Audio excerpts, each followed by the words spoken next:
कृष्णाय वासुदेवाय देवकी नन्दनाय च नन्दगोपकुमाराय गोविन्दाय नमो नमः। नमो पङ्कजनाभाय नमो पङ्कजमालिने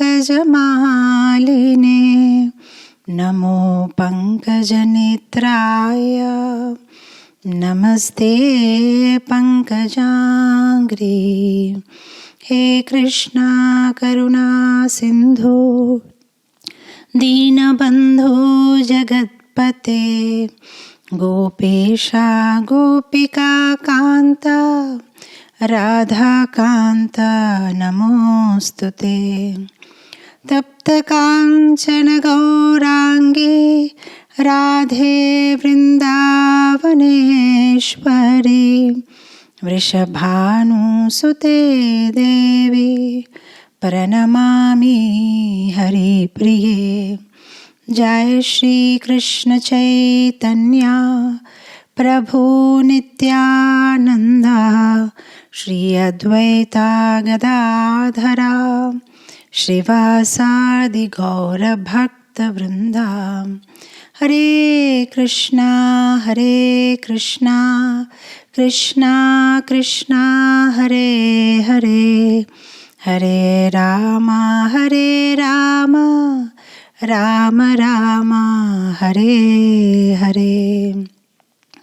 नमो यों विष्णुपादाय कृष्णप्रेष्ठाय भूतले श्रीमते भक्तिवेदान्त स्वामिन्निति नामिने।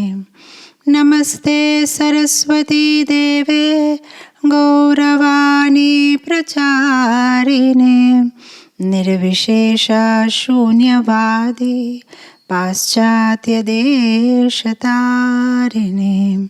ओम अज्ञानातिमिरान्धस्य ज्ञानाञ्जनशलाकया चक्षुर्मिलितं येन तस्मै श्रीगुरवे नमः। वाञ्छाकल्पतरुभयश्च कृपासिन्धुभयेव च पतितानां पावनेभ्यो वैष्णवेभ्यो नमो नमः। अनंत कोटि वैष्णववृंद की जय। जगत गुरु श्रील प्रभुपाद की जय। इस्कॉन वर्तमान गुरु वृंद की जय। जोलना जगत स्वामी गुरु महाराज की जय। हरे Krishna. So happy to be here in Parthasarathy Foundation Youth Forum class and to be amongst the young and the bright and the smart people. In fact, I'm very nervous when I have to give a class to the youth, that they're so extremely smart and so sharp and very difficult to answer their questions. And just 2 days ago, I was in my school and I was telling a story to the young children, the story of the thirsty crow. I'm sure you must have heard, it's a very common story. I was just explaining how the crow took the stones, pebbles, and one by one he was putting it in the water pot, and how the water came up. And I was, very dramatically telling them, and I thought I'm actually inspiring them. At the end of it, my expectation was that, the kids will understand that how hard work is so important and determination and all. But one of the girls, she raised a hand. She says, "Ma'am, I want to say something." And I said, "Yes." And she said, "Well, if I was in the place of the crow, I would never go and get those stones." And I thought, how come by this story I de-inspired them, So I said, "Then what would you do to drink the water?" Well, she said, "I would simply go to the departmental store nearby and get a straw, get a couple of straws, put them together and sip the water. Why will I work hard to get the stones and then put them one by one?" And I thought, my God, I can't speak to this generation. So I am, pretty nervous how I'm supposed to address the youth, because they're way too smart. But since I'm already here, I'll make an attempt. So the the goal of our life is to go back home, back to Krishna. Now, if we need to go somewhere, we need permission, we need address, we need, some kind of an invite, like in this material world. When you have to go to other countries, you need an invitation letter, you need a sponsor letter, you need something like this, and then you can get a visa stamped. That yes, I have an invite and I am having the right documents and I can go to that place. Now, if you want to go to Goloka Vrindavan, then we need an invite from Krishna, we need a sponsor letter, and then the authorities here in this world will stamp our visas and we can go to Goloka. But even if Krishna wants to invite us, or he wants to, give us his sponsor letter, he wants to talk to us, are we able to hear his messages? Are we able to receive his mercy? Maybe he wants to give, but are we receiving it? Are we having that, capability? Chaitanya Charitamrita, Krishnadas Kaviraj Goswami says, if you can't hear Krishna's ankle bell, then you try to hear Krishna's flute. Or you can't hear Krishna's flute, then try to hear Krishna's sweet voice. Or you can't hear Krishna's sweet voice, then at least try to hear Krishna's messages. So actually, the level should be where we can directly hear Krishna's message. Krishna is day in and day out, talking to us, giving messages, sometimes through his Vani, Bhagavad Gita, or through his, devotees, Bhagavatam, or his messengers, by Shastra. So many ways Krishna is giving us messages. But are we receiving them? Are we able to hear them? What are the qualifications? How can we hear Krishna's messages? How can we hear Krishna's communication? So, today I thought we will discuss on 4 sutras in our life. If and when implemented, then we can actually hear very clearly Krishna's messages. And if we can hear Krishna's messages, if we can hear Krishna, what he wants to say, then we can communicate and we can go back home, back to Godhead. So we will discuss today 4 important sutras, very simple sutras. I'll read them for you, and then we will go in depth about how we can have these 4 magic sutras in our life and make our life happy and go back home, back to Godhead dancing, go back home, back to Godhead dancing. So, Krishna consciousness in the beginning is like an identity. Okay, I'm a Hare Krishna devotee. It's about, physical appearance. Okay, I wear a tilak, I wear kanti, I'm, dhoti kurta, I belong to this community, I'm a Hare Krishna, I put tilak. But then slowly Krishna consciousness moves from identity to action. Yeah, I'm devotee, so what I do for Krishna? Oh, I distribute books, I do sadhana, I chant my rounds, I take prasadam. Okay, now it needs to move from identity to mentality also. You are a devotee always. You are not a devotee only on Sundays. You are not a devotee on Janmashtami and Radhashtami. You are a devotee 24/7. So from identity, it moves to action, to mentality. So how do we get that mentality? And what should we do to get that mentality? So these are the 4 sutras. So the 4 sutras are, we should hear without defending. We should live without pretending. We should speak without offending. And we should love without expecting. If we do this, then we can have a blissful journey back home, back to Godhead. So what does it mean by hearing without defending? And this is the, foremost thing. The whole Krishna conscious life begins with hearing, Sravanam. And the fact that today we are in this material world is because of lack of Shravanam. Now, how is this connected? Why are we in this material world? Because we didn't do Shravan last life.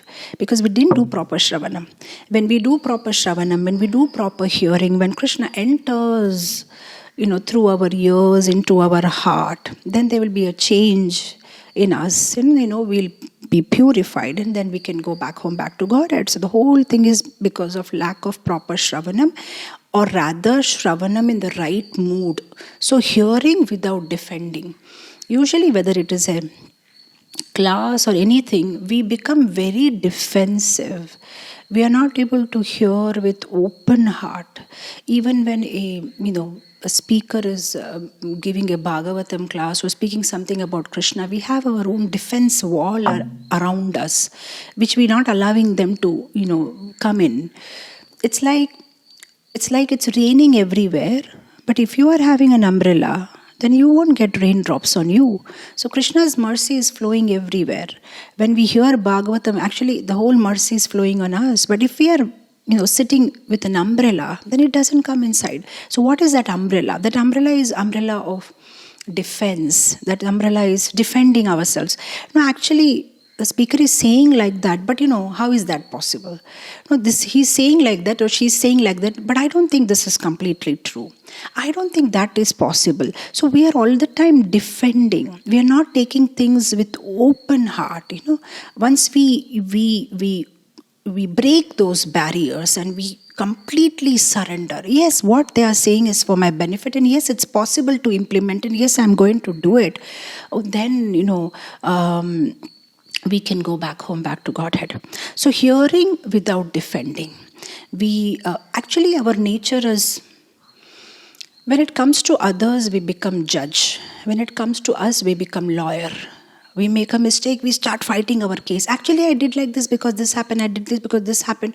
We are not ready or open to hear or open to correction or open to feedbacks. We become very defensive.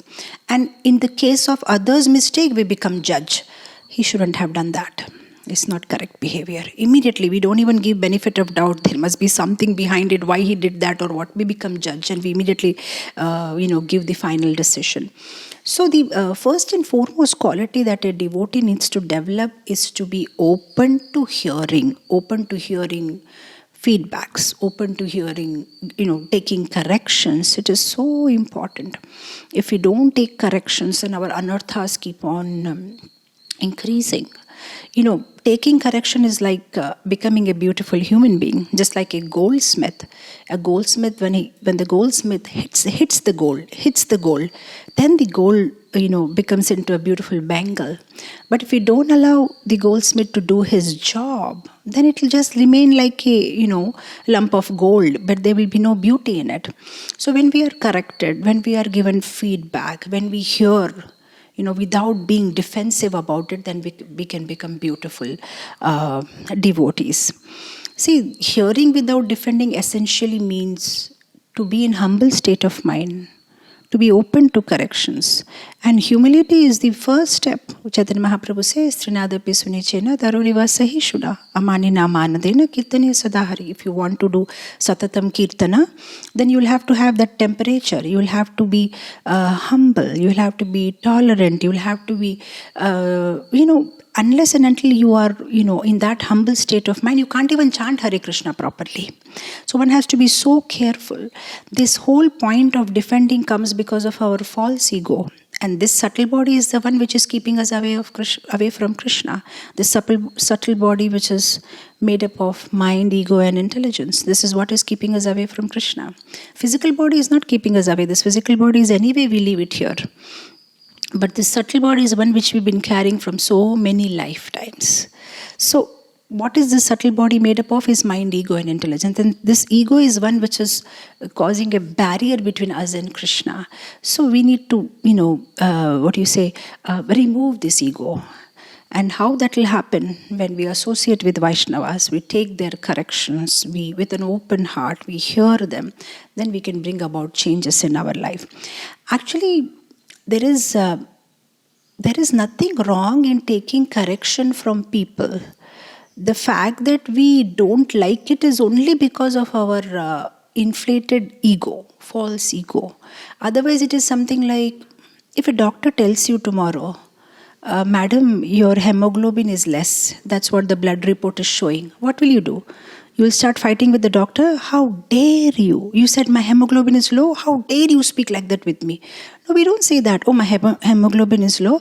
All right, I'll start changes in my diet. I'll start taking dates. I'll make sure that I have iron in my body, in my diet. There's nothing to feel bad about it. It's just telling you what's there in your blood.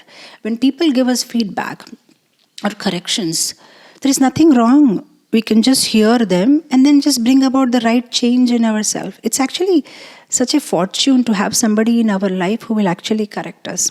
In fact, if you really want to check how healthy is your spiritual life, then you should find out how many people are there in your life who are ready to correct you. How many people are there in your life who are ready to do proofreading of your life? If there are many people around there, then your spiritual life is very healthy. And if you don't find anybody, then you understand. Because when somebody is humble, people will be ready to come and offer suggestions, give you a feedback. But if somebody is having a lot of pride, then people keep away from them. They don't want to give any corrections.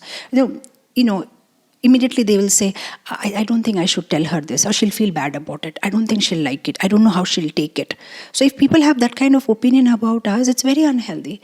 The kind of opinion that people should have about us is, oh, that Mataji, I'll tell her, that's all right, she won't mind. She'll immediately accept it and she'll bring about the change. Oh, shall I go and tell her? I'll tell her, no issue. I can go and speak to her, I don't mind. So when people talk about us like that, then we should know we are in a healthy space where people are not afraid to come and talk to us, not afraid to come and give us corrections. So then we are in a safe zone.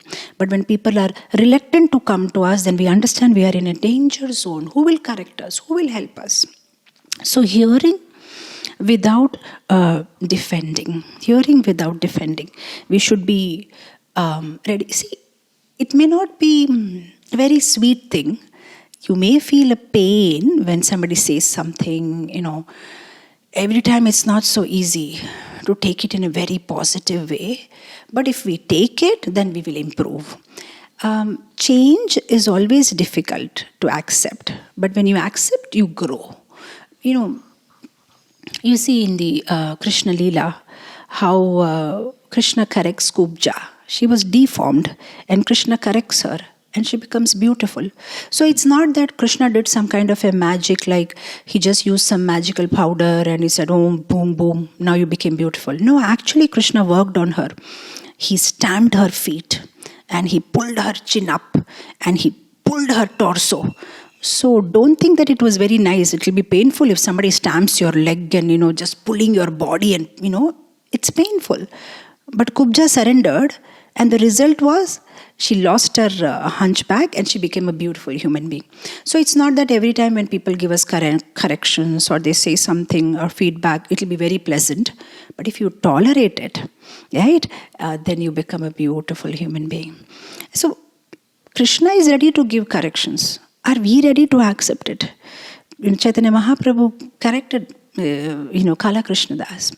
Krishna corrected Brahma. Krishna corrected Indra. So, the Lord is ready to give us correction. The devotees are ready to give us correction. But we have built a wall around us and we don't want corrections. So then we can't improve. So this is one thing. Hear without defending. See, usually we are averse to correction means we are attached to this material world. We are attached to this. That's why people don't take corrections very positively, because they are afraid to lose their glory, or they are afraid that, I want this and if I take correction then I won't get it. For example, in the scriptures there is this pastime of Kacha. Kacha was a disciple of Shukracharya, and Shukracharya had a beautiful daughter called Devayani. Devayani got very attracted to Kacha, and then one day she approached Kacha and said, I want to marry you. So Kacha said, look, I have not even thought in that way. You are my guru's daughter, so you're very respectable to me. So I cannot think like that. So I cannot get married to you. I'm very sorry. So immediately she said, oh, you don't want to get married to me? You are insulting me? I curse you. All the knowledge that you have taken from my father will go away. And then he got very angry. What is this? By no fault of mine, you are cursing me. I curse you. You will never marry a Brahmana.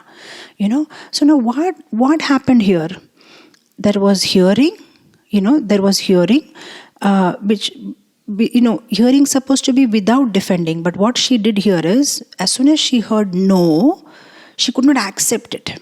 She could have humbly accepted, okay, so you don't want to marry me? Okay, here ends the matter. I go back. But she said, how dare you? She's not ready to hear that. People want to hear what they want to hear. And they're not ready to, because of that, what happened? She cursed, and then she got counter-cursed, right?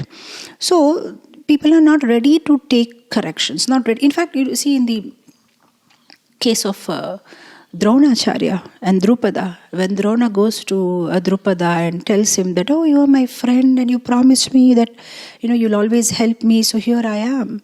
And immediately Drupada becomes very defensive.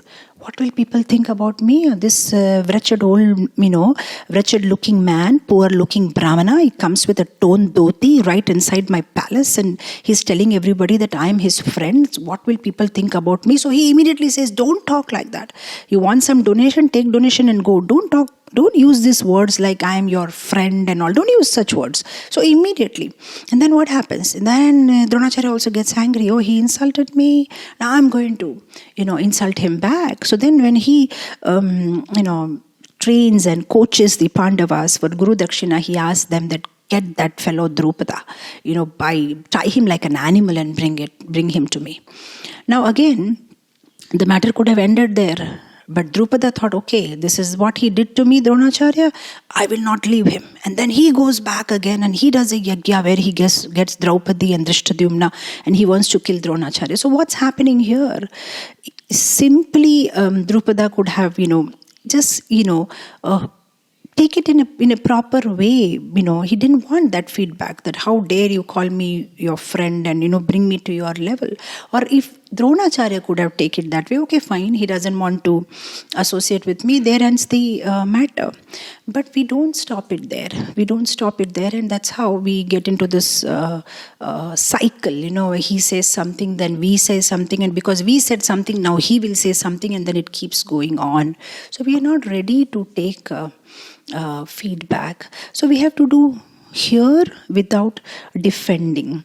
If we are not doing hearing without defending, means that our humility quotient is very low.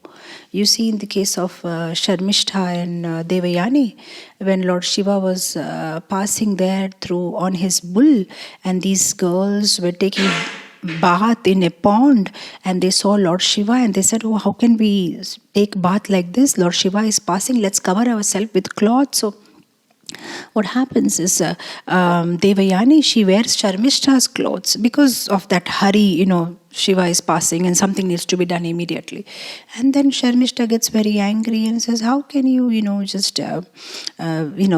Devyani gets very angry that how can you, wear my clothes, I'm a Brahmana's daughter and you are a Kshatriya's daughter. Why did you wear my clothes? So when she insults him and calls him like a dog, Sharmishta being a Kshatriya gets very angry and she takes Devyani and puts her inside the well. Now, the whole thing had repercussions. She put her in the well. And now what happened? So now she got very angry. Devyani got very angry. And ultimately, Sharmishta had to live as a slave, as a maid servant for Devyani for the rest of her life because of this one small incident. So what she had to do at that moment is, when Devyani said something like this, oh, how you can take my clothes, just like a dog takes the clarified butter which is to be used for sacrifice, that way you have taken my cloth. She could have just accepted the feedback. Yeah, actually, it's my mistake. I shouldn't have, maybe I was in a hurry and there would have ended the matter. But no, she immediately reacted, and then as a result, she had to suffer in future. So hear without defending. Hear without defending. See, it is something like the phone, like you have your phone, regularly you get updates on your phone, notifications to upgrade your phone or, some software upgrade or some software things. You don't get angry about it. You don't feel bad about it. When you get the notification, you update your phone. When you update your phone, whatever the bugs are there, they are gone, and you get new icons, and the phone is upgraded. Similarly, when people offer us feedback, okay, whatever are our shortcomings, we can get free from them, and we can improve, we can refine our life, and we can make it more beautiful. So the whole point is we need to be ready to accept our imperfections. If we don't accept our imperfections, then we'll start pretending. We'll start pretending because you don't want to accept I'm like this, and then we'll keep a mask. We will pretend.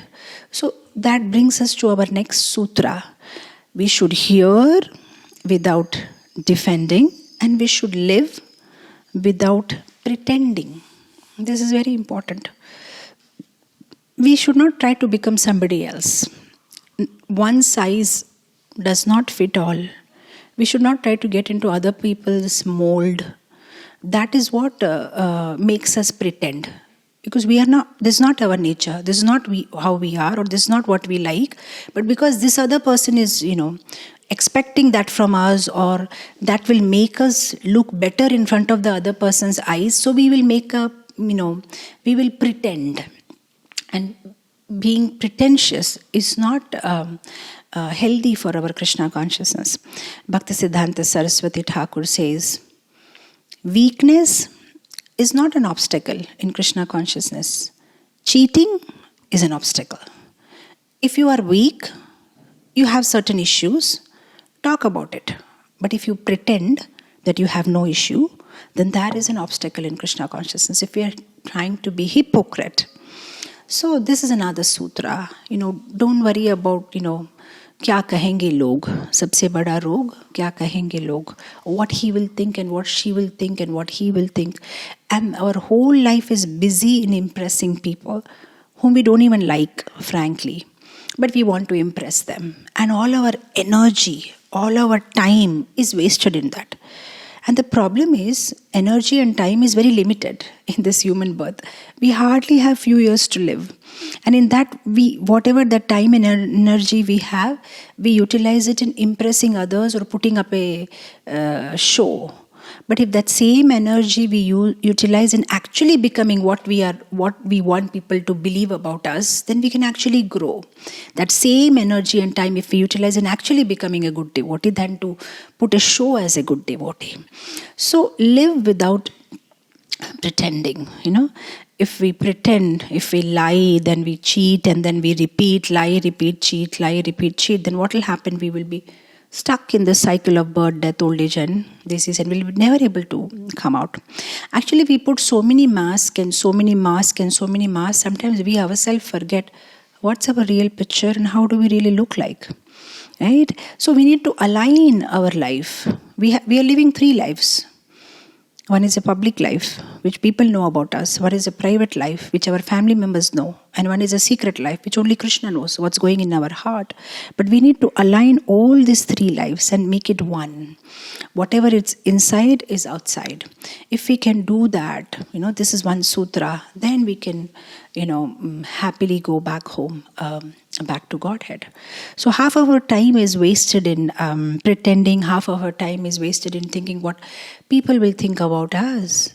I was hearing somewhere, first 20 years of our life, we are so much worried about what people are thinking about us.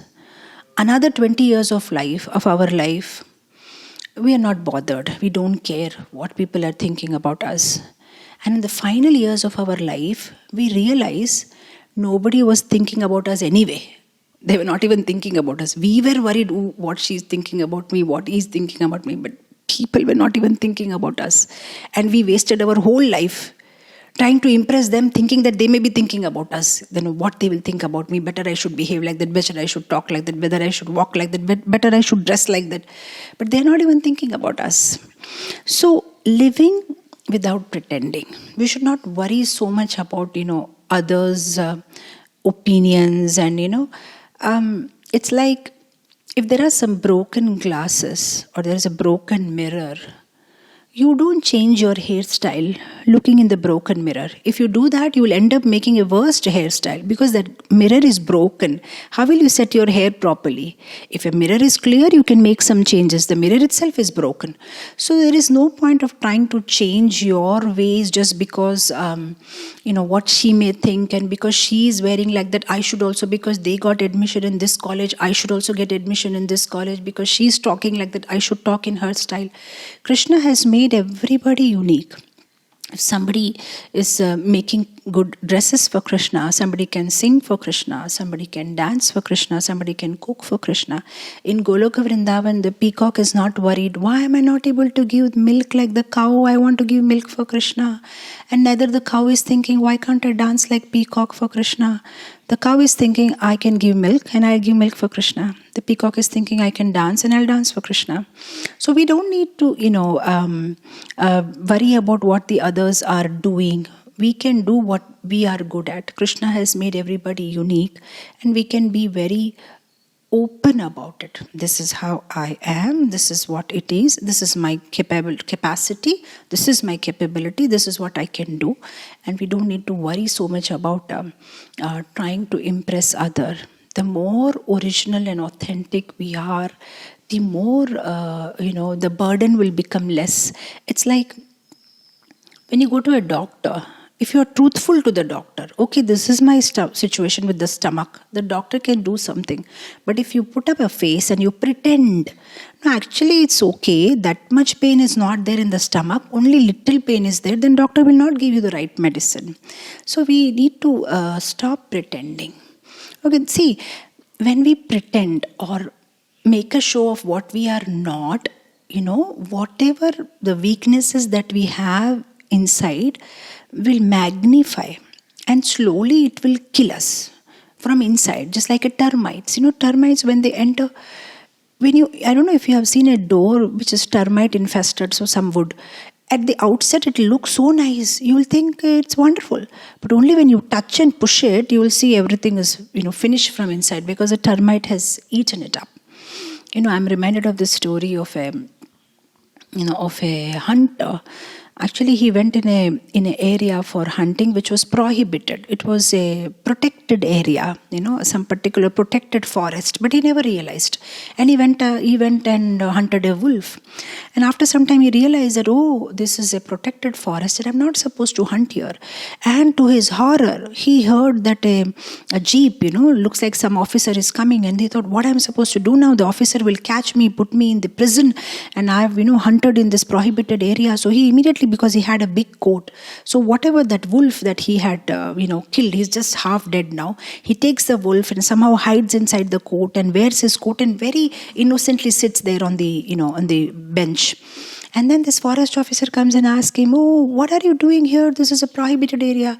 Oh, nothing, sir. It's just a nice breeze is blowing and I'm a nature lover. I'm just enjoying these trees and these hills and nothing much. So then he sat next to him and both had a nice conversation, and they went on talking. Now what's happening inside?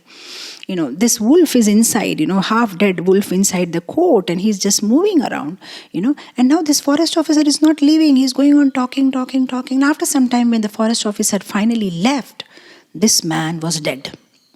Why was he dead? Because as the forest officer was talking to him, the wolf inside, which was half dead, was eating away his flesh from inside.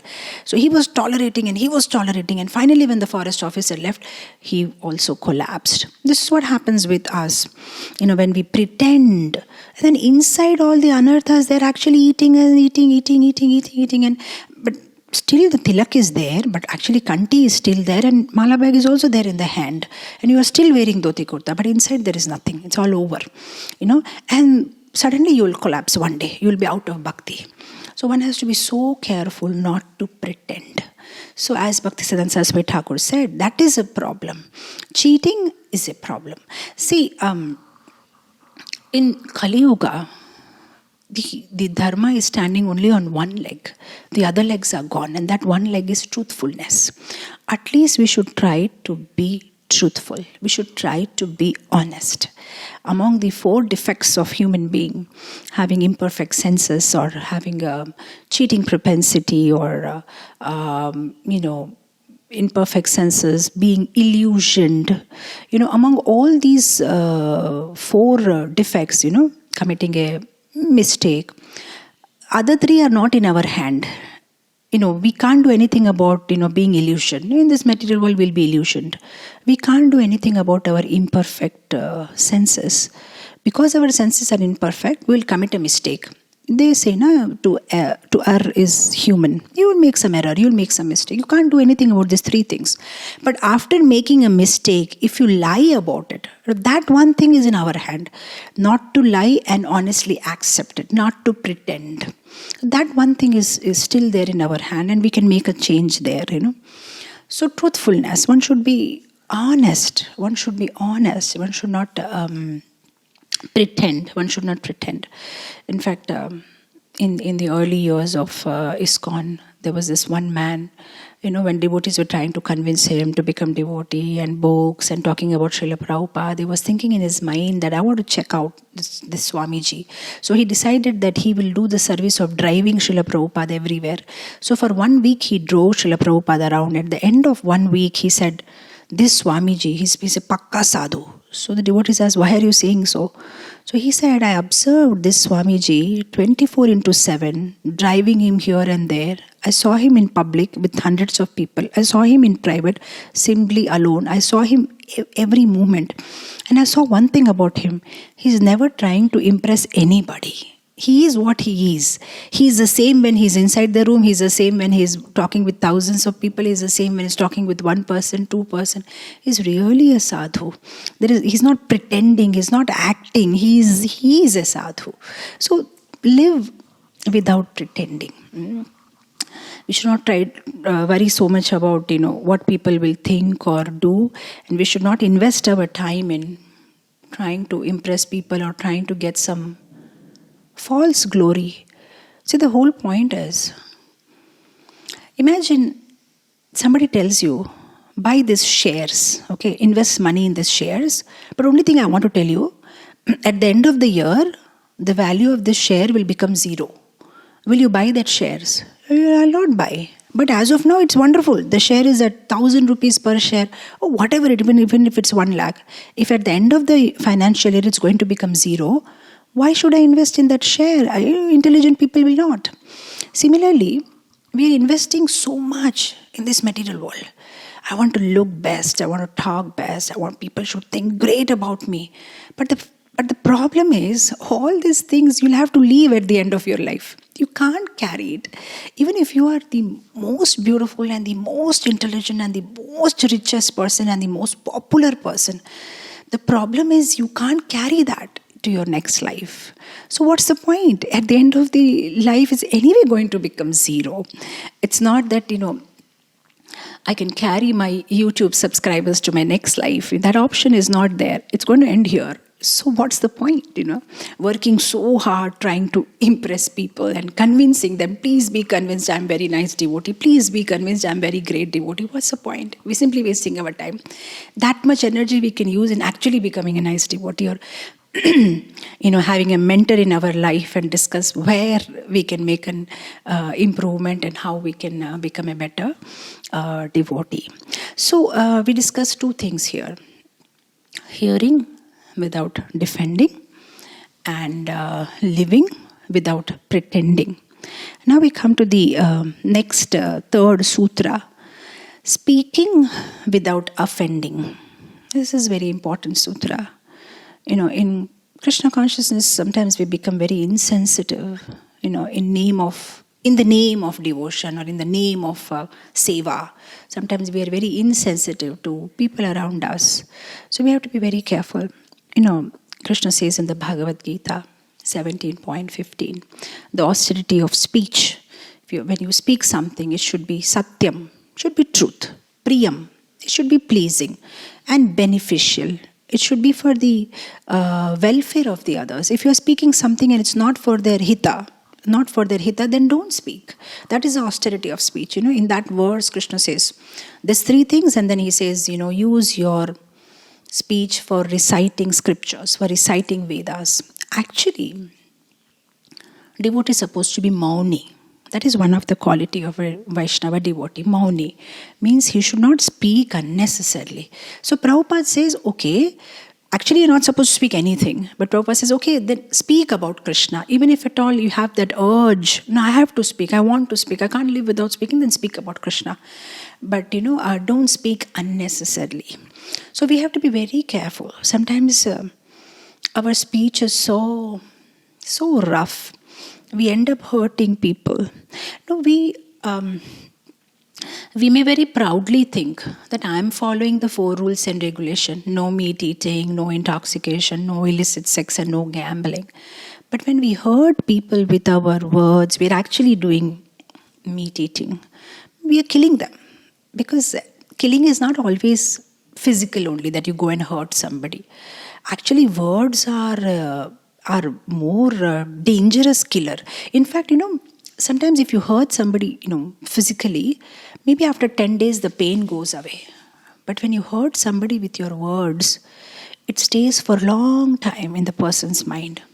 So one has to be so careful what are the words one is using. One should not be very careless about it, that moment I just felt, so I just said it, I could not control myself. No, one should pause. What am I about to speak? Is it going to be benefited to that person? What I'm speaking, is it truth? What I'm speaking, will it please that person?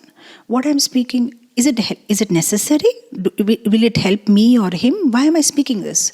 So one has to be so careful and selective in what we are speaking. And sometimes, an argument may come up saying that, actually I don't want to speak, but because he said that, I had to just answer. I don't want to speak or I don't want to argue also, but because he said that, because she said that, so I just replied back. So I just had to put my... See, I'm reminded of a very funny story. It's a story, the jungle story. There was this... donkey and a tiger, both of them had an argument. The donkey was saying that the grass is blue, and the tiger was saying, how can the grass be blue? The grass is green. So both of them had argument for 10 days. Finally they thought, okay, fine, let's go to the king of the jungle. He will sort out our problem. So they went to the lion. Lion is the king of the jungle.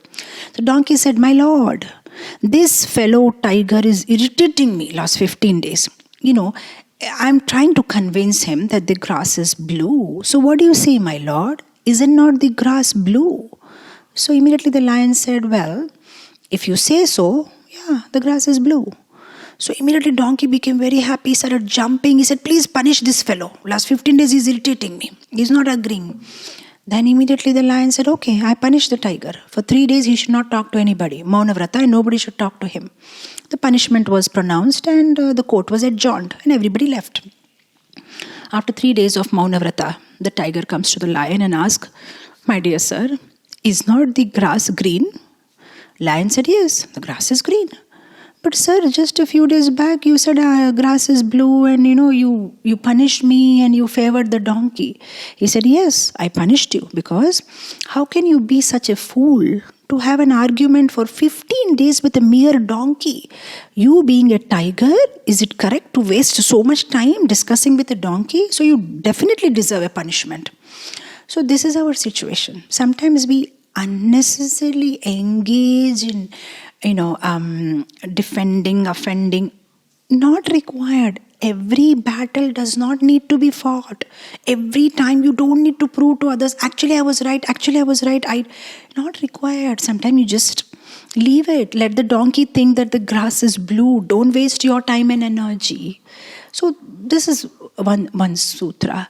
We should hear without defending and we should speak without offending. We should not unnecessarily try to offend somebody or try to prove our superiority. One should be very sensitive.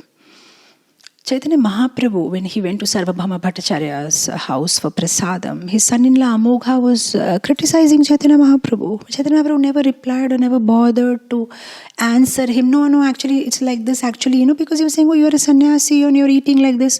He thought it's a waste of time. I don't need to, defend myself, or I don't need to, counter back, So that is not every battle has to be fought. You have to see how important it is. At the same time, not making a blanket statement that somebody comes and tells you, you have stolen my pen, or you have stolen my purse, and you will say, but Mataji said, here without defending. Yeah, I'll not defend. Yes, I have stolen. No, you have to be rational, So what we are trying to say is that don't fight every battle. Just be selective. Where it needs to be spoken, it needs to be spoken. It needs to be told. When it's not required and you're just doing it to prove your superiority or your intelligence, forget it. Don't waste your time. Because anyway, there is no point of impressing these people. They're not coming with you. You have to try to impress Guru and Krishna, because he's the one who will take us back home, back to Godhead. See, the ladies, when they go to the shop, especially in India, I'm not talking about the West, they will see 100 saris, take out this, take out this, take out this. And nowadays, all the more, they'll make a WhatsApp video call to their friends, and then they will show them, what do you say about this pink sari? What do you say about this red sari? After 2 hours of eating the brains of the salesman, they will say, I think I'll come after some time. I didn't like any of the sari. Maybe I'll come later. And the salesmen, they will be so courteous, smiling. No problem, madam. You can come later. Fine. Nothing they will say. Actually, they may be boiling inside. Oh, she wasted my 2 hours and didn't even buy one sari. But they understand one thing. Whether she buys the sari or she doesn't buy it, what's my problem? If I am courteous to her and I am sweet to her, my boss, the owner of the shop, who is sitting at the bill counter, is looking at me. And if he sees that I am behaving courteously with the customers, he will give me salary at the end of the month. Anyway, this lady is not the one who is going to give my salary. So why should I even get angry on her? I should behave nicely because my boss will be happy, and my boss is the one who will give my salary. That's how we should think when we behave with people around this world. Forget about how they behave with you. But if you behave nicely with them, the boss who is going to give our salary at the end of the month, that is the Supreme Lord Sri Krishna, he is going to be happy with us. And our whole agenda is to make him happy. Don't worry about making the people of this world happy. Anyway, they don't give you anything. They can't give you anything, even if they want to. If you want something, ask Krishna. If you want to impress somebody, impress Krishna. You'll get something. If you impress the people of the world, you don't get anything. It's simply waste of your time and energy. So speak without offending. Words can give a lot of pain. It's more painful than physical pain. In fact, words are so powerful. They can bring about a change in the chemistry of your body. In fact, there are so many endless examples of how when somebody was angry and, was feeding breast milk to the baby died because of the anger. The milk turned into poison. So many chemical changes come into our body when, by the way we speak or talk or project ourselves. It's very important. In fact, imagine you just had a tussle with somebody, or spoke harshly with somebody, and then you come and start your chanting. You can't chant nicely. It will disturb your mind so much, you cannot concentrate. But imagine you have cordial relations with everybody and very happy, and then you come and sit and chant Hare Krishna. You can do it so nicely, so beautifully, because mind is okay. So this is how it is. Speaking without offending. We should be very careful. We should be sensitive. One of the devotee other day was, giving a very nice realization about book distribution. He was saying that how, somewhere in the streets of America, he was doing book distribution. So, when we are distributing books, we are like, this devotee may take this devotee. So he saw, somebody looks like, from Asian, the texture and the color of the skin is like that. So he thought, okay, let me just, go and try to sell him the book. So he went and said, sir, please take this Bhagavad Gita, something like that. He was trying to explain. Then immediately this man said, no, I have Gita, I don't want Gita. So immediately, this devotee, very sharp, very intelligent, he said, no, you have Bhagavad Gita, but this is Bhagavad Gita part 2. And second part of it.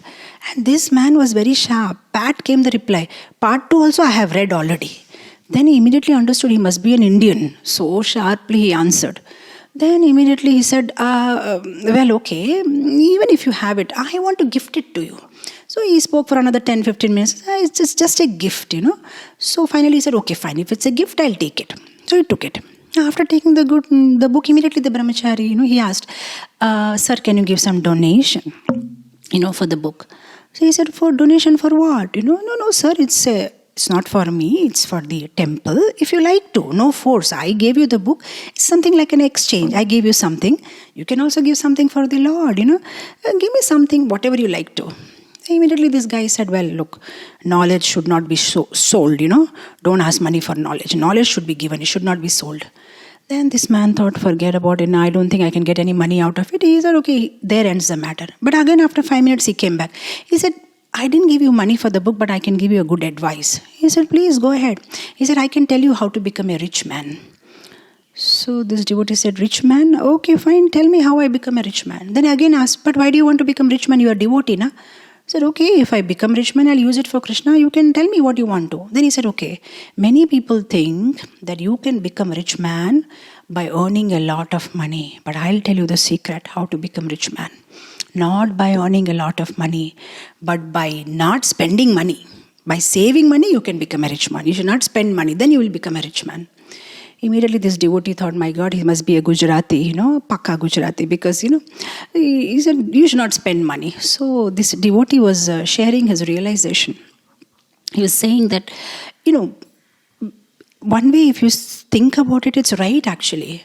It's not about earning, it's about not spending. Like in Krishna consciousness, we think, if I do something extraordinary, then I can go back home, back to Godhead. But frankly speaking, we don't need to do anything extraordinary. Whatever we are doing regularly is enough. Getting up in the morning, doing our sadhana, chanting Hare Krishna Mahamantra, taking prasadam, reading scriptures, having sadhu sangha. We're actually already earning enough. We don't need to earn more. Only thing what we are doing is, we are wasting it off. We are draining it off, whatever we are earning, by speaking in an offensive way to devotees and by making Vaishnava aparadh. Whatever we have earned, we are wasting it. We are, throwing it in the gutter. This is what we are doing. So just like, this man said, it's not about earning, it's about saving. Same thing is happening. We are already earning enough. Srila Prabhupada gave us such a wonderful program. And we are working so hard also, getting up early in the morning, trying to do so many things. But all that hard-earned money we are wasting by doing Vaishnava aparadh, by becoming insensitive and by speaking whatever we want and making offenses and hurting devotees. So if we can just, stop that leakage, wherever that leak is happening, then whatever we are doing is enough. We don't have to go like Hiranyakashipu or do some 10,000 years or go to Mandrachal Parvat and do tapasya. Nothing is required. Whatever we are doing in this Kali Yuga is enough. Only thing, we should stop that money which we have earned from leaking, by making Vaishnava aparadh. So we should be careful not to make Vaishnava aparadh. So speaking without offending, when we speak, on our tongue there should be sugar factory. Always speak sweetly. Heart should have a love factory. Always be loving others. And our head should have an ice factory. Be cool in every situation. Be equipoised and, give a proper response, instead of immediately reacting. So, speaking without offending. One should be very careful in what we are talking. See, words make an impact. Words make let me tell you one. There was this one couple, newly married. So, husband and wife, newly married. Wife is still a little bit, not that free with him. And early in the morning, on the next day of marriage, husband says, I have to go to work. So can you get me some hot water? So now the way he's talking, can you get me hot water? Otherwise, the way he's speaking. The wife gets a little bit worried. Oh, why is showing so much anger? What he will do? Will he hit me or what if I don't make hot water? Immediately she made hot water and she got very frantic, Immediately she put it, hot water in the bathroom, and then he took bath and went to the office.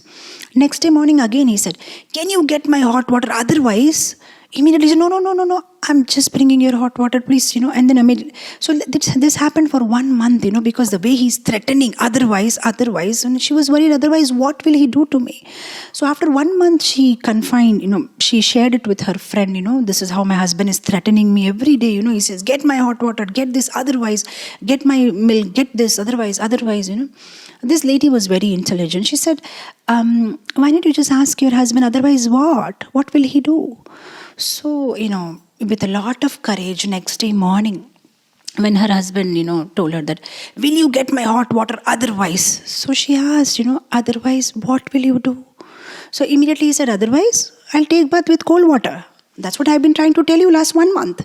That if you don't get me hot water, I'll take bath with cold water. That's all. So the point is the way he was speaking it, that was his body language. But poor fellow, what he meant was, if you don't give it, I'll manage with something else. That's the whole point. So this speech is very important, the way we talk, the way the words that we use, the choice of words, the way we put it, it's very important, makes an impact, So one has to be very careful that we are not offending people. Sometimes we may not even mean it actually, but maybe our body language is like that, the way we put ourselves. So we have to change ourselves, and we have to be careful that by my way of talking, behaving, I hope I'm not offending anybody, I'll tell you one joke a devotee was sharing the other day. The devotees from the manor, and he was saying that some native British he walked inside the manor, and he was just watching the whole temple and how everything is, the ambience and everything is very beautiful. So he said, above the altar, there is this one verse written, Hare Nameva Kevalam Kalo Nasteva Gatiranyatha. That verse is written on the top of the altar. So he said that this Britisher, he's a native, very new person to the temple. He was just watching everything. And he said, everything is nice. But what I'm wondering is, when he was reading that verse, Nasteva Gatiranyatha. So he was just asking that, what I'm wondering is that, who is this Eva? And why is she so nasty? Nasteva, Gatiranyatha. So he was asking, I'm just wondering, who is this Eva and why is she so nasty? 3 times it's written, nasty Eva, nasty Eva, nasty Eva. So this devotee was sharing that how words make such an, impact. Very careful one has to be with what kind of, words we speak, talk, or share with others. So, speaking without offending. I'll tell you this one last story and then we go to this other final sutra. It was a very popular story which was doing rounds, in the WhatsApp, and I picked it up from there, about the pending file of Yamaraj. There was this one king who decided that I want to host all the Brahmanas, I want to feed them. So he invited everybody across the country, please come and have prasadam. And then he had the best of the cook. Now because they were hosting this prasadam for thousands of Brahmanas, they could not cook it inside the kitchen. They had to have a makeshift arrangement because cooking for so many people. So they were just cooking it in open ground.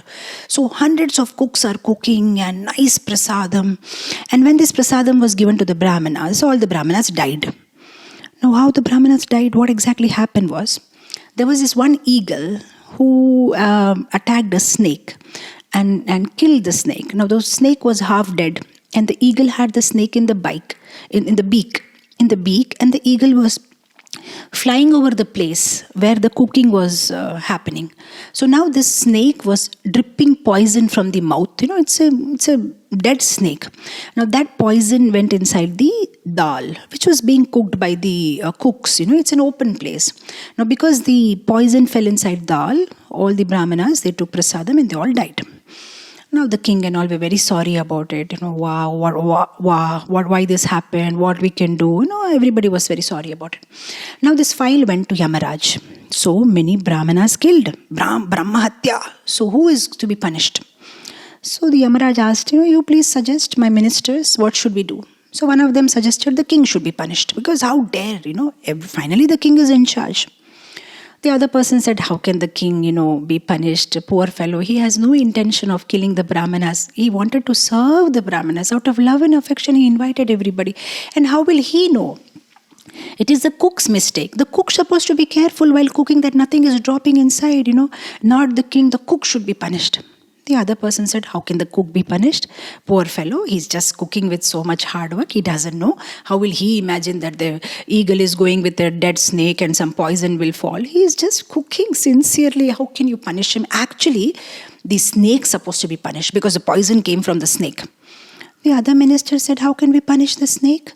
Poor thing, it's dead. Even if it was alive, we can punish it. It is dead. Somebody is taking a dead snake from here and there. What can the snake do? Then somebody said, but the eagle can be punished because the eagle was taking the snake. Then the other minister said, well, how can we punish eagle? What did the eagle do? Eagle is hungry. He is eating a snake. So he is taking his food in the beak and going. What he has to do with what's happening down or brahmanas are cooking? He doesn't know. It's just a bird. How will he have the knowledge? So now they thought, my God, whom to punish? So Yamaraj said, let's keep the file pending because I don't know whom to punish. Years passed by. In that same kingdom, some other set of brahmanas came. And they were asking, the king has asked us to come for lunch.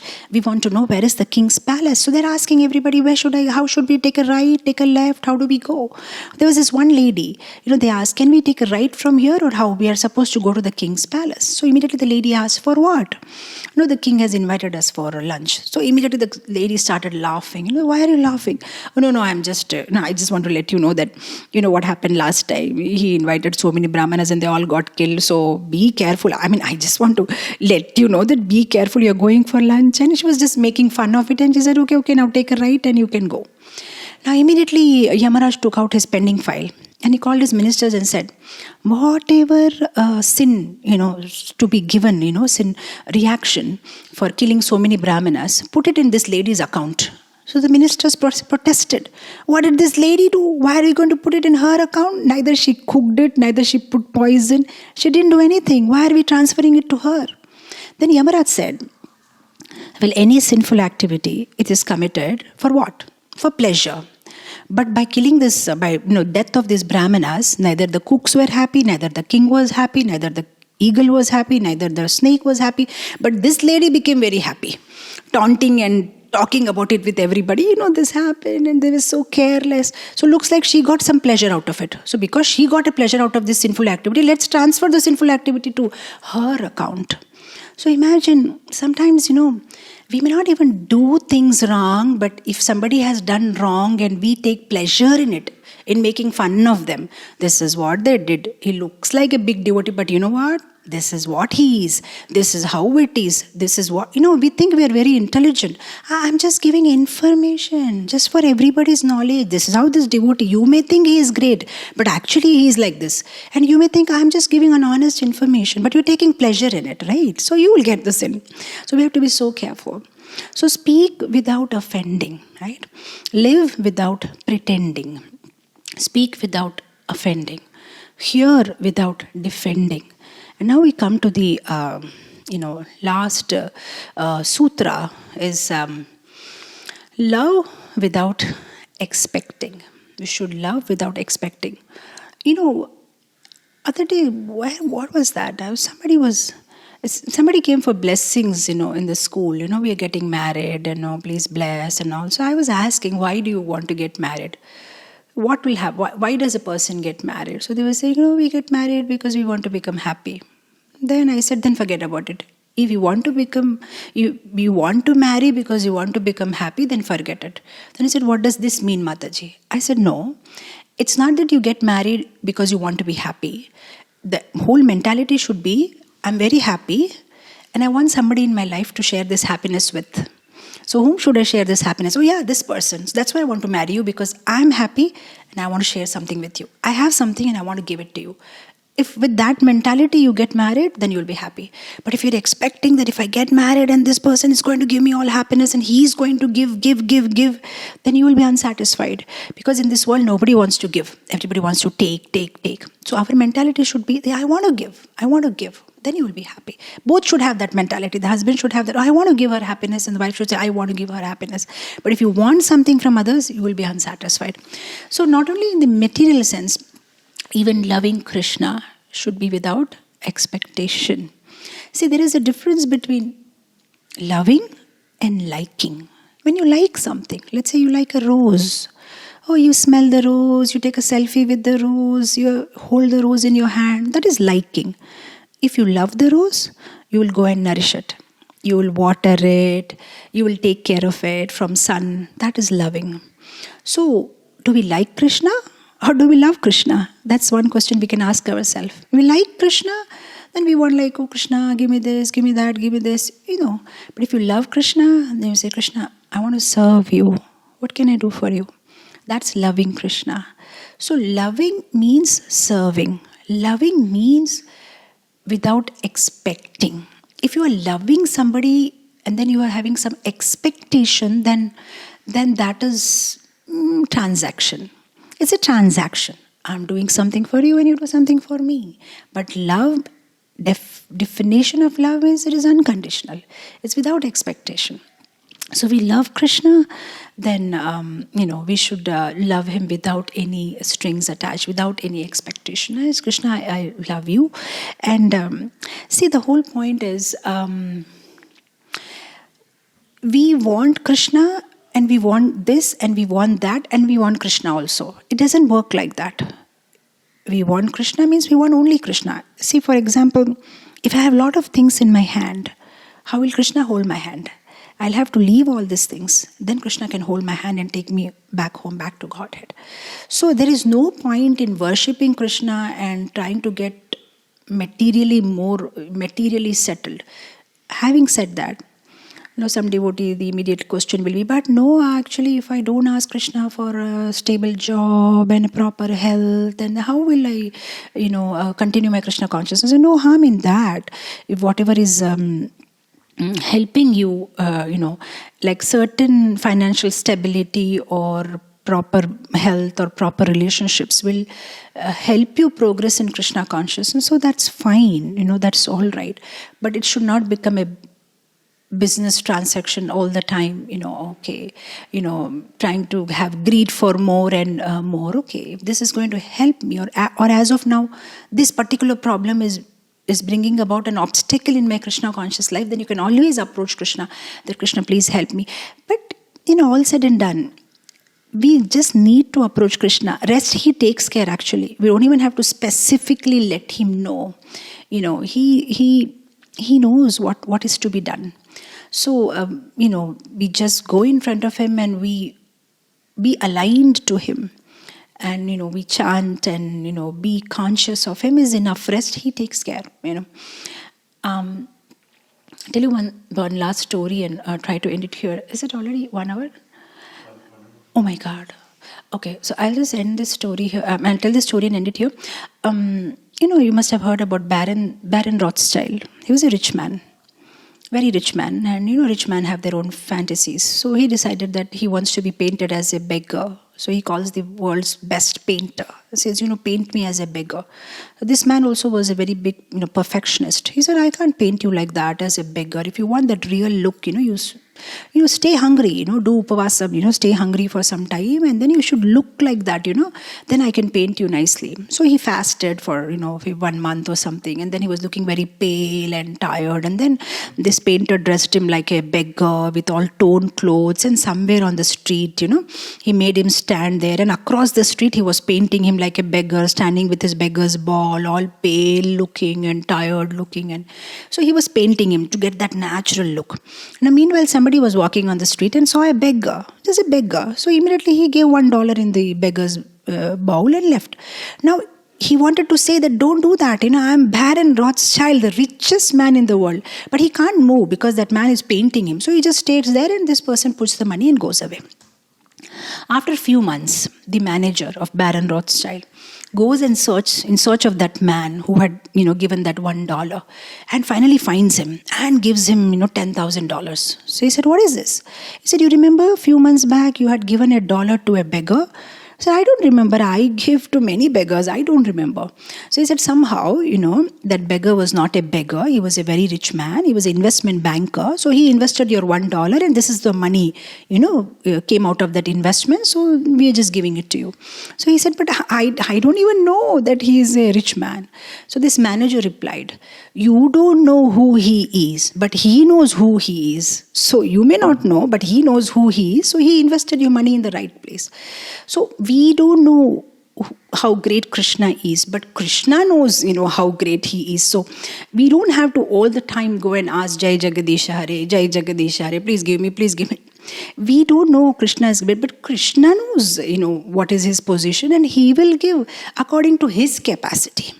Like this man gave $1 according to his capacity, but Baron Rothschild, being a rich man, he gave according to his capacity, the $10,000. So Krishna knows what to give, when to give, how much to give.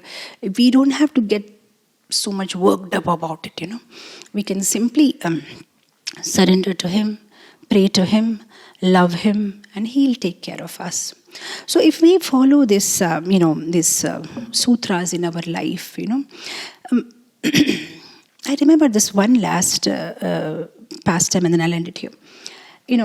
Prabhupada was in Jhansi, and he was distributing books, So he distributed this book called Easy Journey to Other Planets. So there was this one man who took this book and he asked in Hindi, "Prabhupada, if I read this book, can I go to other planets?" So Prabhupada said, yeah, not only other planets, you can also go back to Goloka Vrindavan. And this boy became very happy. "Really?" Prabhupada said, "Yes." But then he asked, "But after going to Goloka Vrindavan, can I come back to Jhansi?" The Prabhupada said, "No, you cannot come back to Jhansi. Once you go there, then you cannot come back. Then I don't want to go. Then I don't need this book. I want to come back to Jhansi." Now, that's our situation.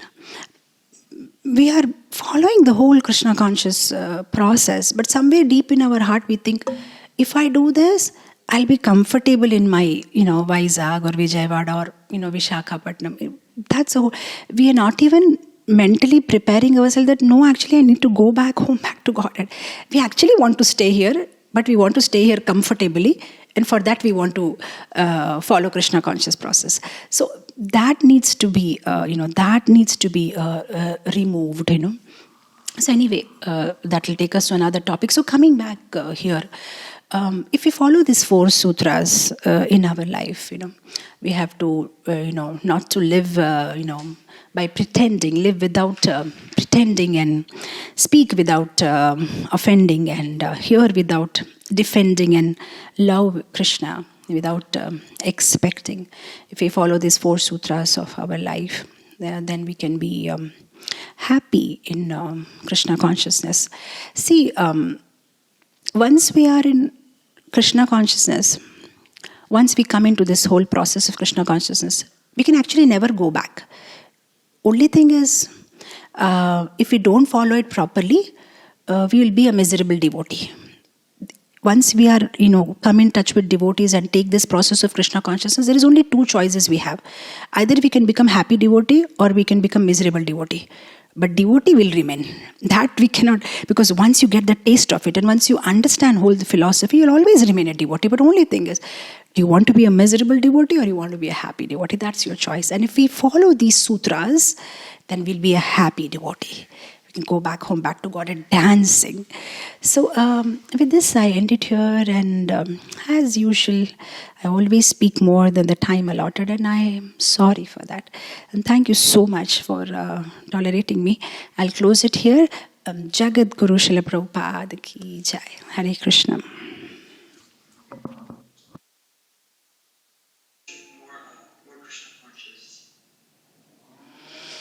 Okay.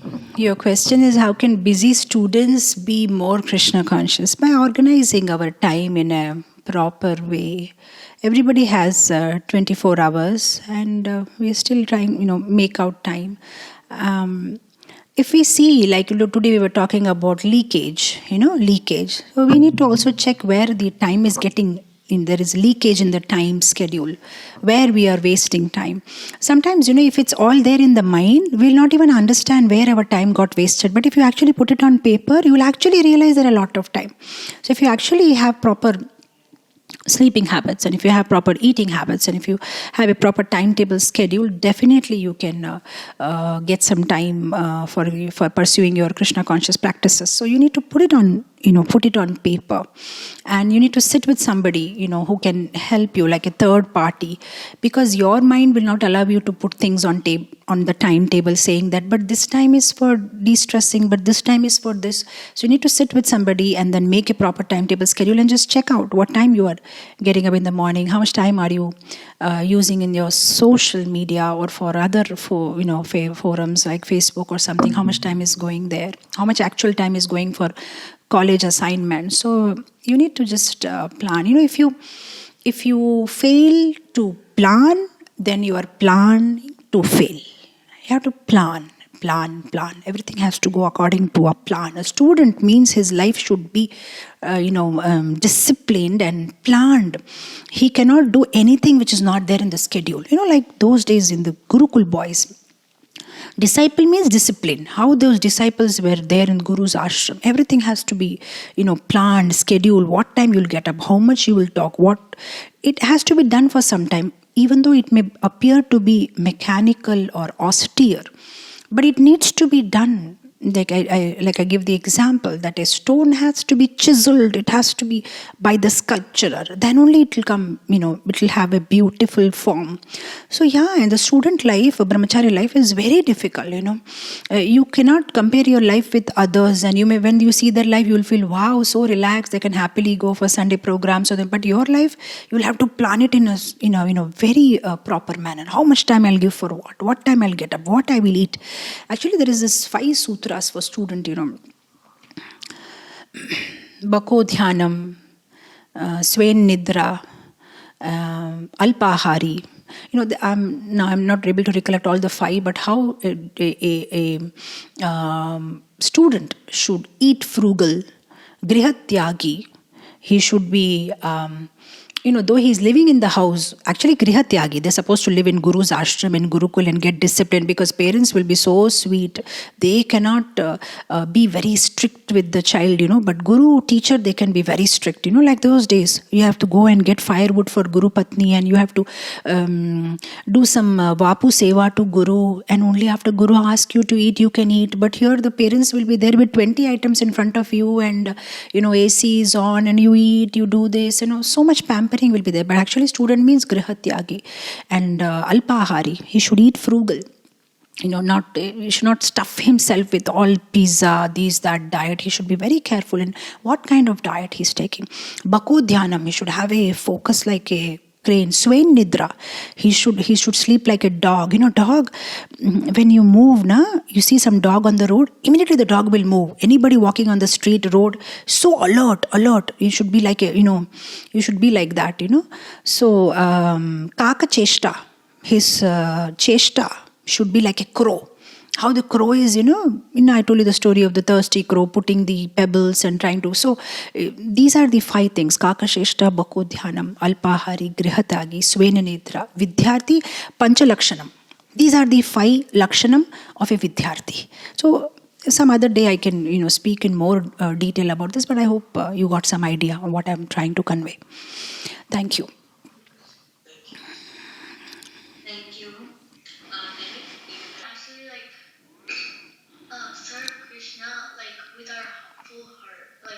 We don't think that if we do this, Krishna will do this to us. Do it without. Okay. So, what I understand your question is that as of now, we are asking Krishna. So, when will we come to that stage when we don't ask Krishna? So, it will gradually happen. At least now you should make sure that you ask only Krishna and not anybody else. So, it's like before you become a pure devotee, at least we need to become a devotee. So devotee means whether he has so many desires or he has no desires, he will worship only Krishna, love only Krishna, get angry only with Krishna, talk only with Krishna, everything is with Krishna only. So first we come to that stage where we become a devotee, and where whatever we have, we will not start running away to Shivaji or Shivji or Ganeshji or anybody else, just because Krishna is not fulfilling, let me go and do this yagya or do this or do that and it will be fulfilled. Just stick to Krishna. And then you ask Krishna only, that, and especially like you see, Srila Prabhupada, he said this one thing, right? That even when you ask to Krishna, you say, Krishna, if you so desire, then I want, I'm thinking that this will help me, or I want this or want. So even in your desire, you can add Krishna's desire. So you can ask Krishna, if you so desire, then can you please do this for me? If you feel it is correct for me, can you do this for me? You can start like that with Krishna. And then slowly, there are so many ways you can deal with Krishna. Sometimes you can say, Krishna, you know what is good for me, so, please take care of me. That's it. So, see, the whole point is, if I tell you at this moment, don't ask anything also, then, you may not have any relationship with Krishna. So, to start a relationship, you need to talk something. And usually our talks as of now on this level is something to do with our daily life. This happened, that happened, and can you please help me? We need Krishna's help all the time. So we can start with that, and then slowly come to that level where along with our desire, we add that if Krishna desires, and then we say, Krishna, if you think it is okay, or we say, Krishna, you please do whatever you think is beneficial for me. And then at one point you can slowly stop when Krishna knows what is good for me, so I don't think I need to ask him. But see, the whole point when I'm saying that love without expecting, the point that I'm trying to drive is that don't limit your relationship with Krishna only for that. You can ask Krishna, and even if Krishna doesn't fulfill that particular desire, the relationship should be same. Your relationship should not be limited to fulfillment of your desire. Then it is loving with expectations. Means strings attached. Krishna, I want good marks in my chemistry exam. Oh, you didn't help me? I don't think I want to worship you. I don't think I'm going to complete my rounds today, and I think I'd better switch to something else. That's what I'm trying to, drive the point, that whatever it is, I'll ask you, I'll fight with you. Okay, if you didn't give me, no problem, I'll again try. But you don't break your relationship if you don't get it. So this is what is meant by love without expecting. If you do it, great. If you don't do it also, I know you are my well-wisher and I know you have planned for me. That's it. So the best would be just pray, and he knows what is best for you. But even if you want to have a conversation, see, sometimes when you have a relationship with somebody, you want to express it, is it not? You want to say something to Krishna.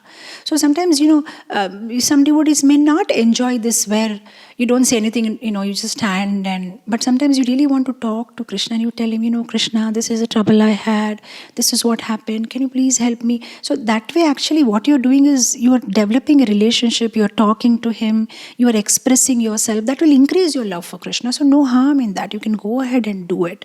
But don't limit it to that, and don't make it like, if you don't give it, then I don't worship him anymore. And it should not be that my whole purpose of approaching you is just to fulfill my desires. That's it. You are my supplier, supplier of my desires. And if I don't get anything from you, then I'm, Krishna is not a bellboy, like in the olden Victorian times, you go to a hotel and then you have a bell there, and you put the bell and the waiter comes, oh, come on, give me masala dosa, give me this, give me that.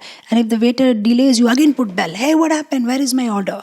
So Krishna is not that kind of an order supplier. You go to the temple and put the bell. Hey, what happened? I told you last weekend about my chemistry scores. There's still not improvement. No, it's not like that. You have a relationship with him, and you want him to help you. But it's not that if the help doesn't come, you will leave him. That's the whole point I was trying to make. Mataji, I just wanted to ask another one. So just I wanted some tips. Sometimes when I'm chanting, I don't have that focus and I kind of drive off to sleep. So how do I prevent that from happening? Okay, your question is that sometimes when you're trying to chant, you go off to sleep. Yeah, actually it will happen, because what happens is when we chant, immediately our mind becomes very peaceful.